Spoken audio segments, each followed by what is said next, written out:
Welcome investors, and thanks for joining us on your Investment Advisor channel, where we decipher the market because you can't control when a storm hits, but you can control how you navigate out of the storm. I'm your financial advisor, Jake Ackerman, an educator and founder of Ackerman Financial, a firm with over 3 decades of wealth management experience. Stocks are up, energy's up, rates are down. This is most likely predicated on 2 things: the FOMC meeting that took place on Wednesday, and also the ongoing banking crisis. So let's take a look under the hood and see what Fed Chief Jerome Powell said during that meeting. He said, essentially, they are going to ensure at all costs the banking system. They're going to ensure all depositors of the ongoing banking crisis with SVB and Signature Bank. They're going to ensure all money that was put into those banks, even though 95 to 98% of the folks that put money in SVB Bank were well above that $250,000 FDIC insured limit. So essentially saying that we are going to protect the entire banking system and instill confidence in all folks that put their money in banks. Now that is a great sign and action by the Fed and the Treasury, saying that don't worry folks, that was a one-off crisis. And even though those banks made poor investment decisions, if you compare those regional banks to the big banks, their balance sheets, which are the assets that they hold within their bank and lend money out to, the regional banks were really poor. It was concentrated in cryptocurrency companies and venture capital, hedge funds that are all tied to the crypto markets. And I'm sure everyone and most people have heard of the fallout of the crypto market, FTX, with Sam Bankman-Fried. That whole sector and segment of the financial asset markets is quite a different one right now. It's not matured. It's still very young in its stages. So there's going to be issues. So when you have a bank lending all of their capital, and that you're lending capital just to that specific region, you're leaving your investors and your depositors at risk. And that's what they did, and that's the collapse. That's what happened.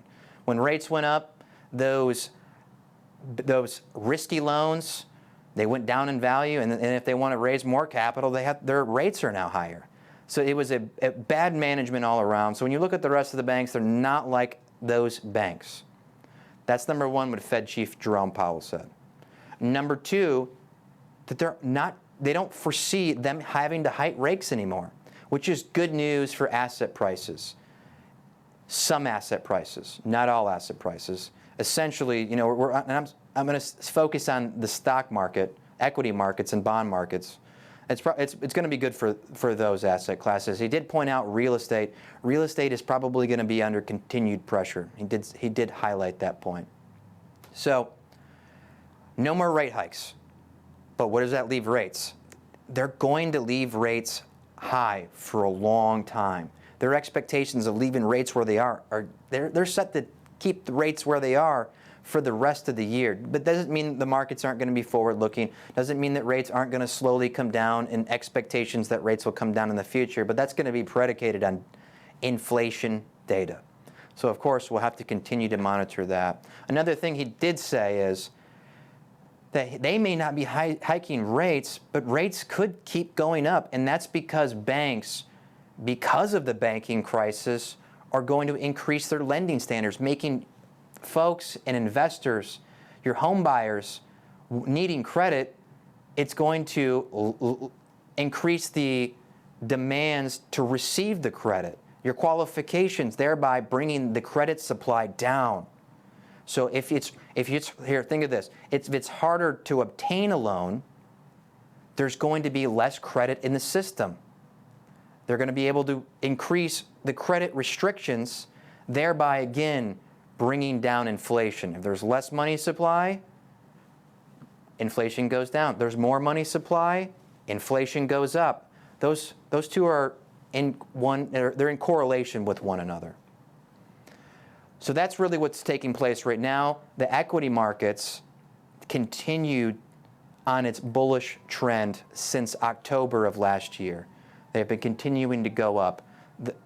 from a technical picture, and a technical picture is, let me be specific, is a look at charts, how things are operating, and it can give you statistics on potential good prices to buy investments, equity, stocks, mutual funds, bond. When you use a technical analysis and a fundamental, which is fundamental is how are their books looking? How is their revenue? How is their expenses? What assets do they have? What liabilities do they have? That's a fundamental analysis. How are they operating? What's their projections? That's fundamental analysis. So and they go a combination to pick good investments. When we're taking a look at just the technical aspect, things are beginning to look much more of a bullish picture. And a bullish picture means up for bonds and stocks. And that's what we're looking for this year. Now, we're again going to continue our short-term perspective on things. We're going to remain very flexible because the banking and inflation is an ever-evolving risk right now. So we have to monitor it very closely. And we have to be able to say, hey, things change. Well, so does our opinion now. So next week, what do we have? We have another inflation report. We have that on Friday, PCE, personal consumer expenditures. And that's an inflation data that Fed Chief Jerome Powell likes to highlight each and every one of his FOMC meeting press conferences.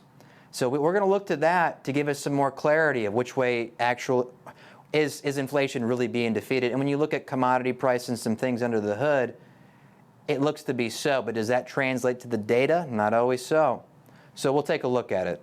So tune in next week on Friday when we analyze that PCE data and give you some guidance going forward. Expertise you deserve, experience you can count on. Jake Ackerman.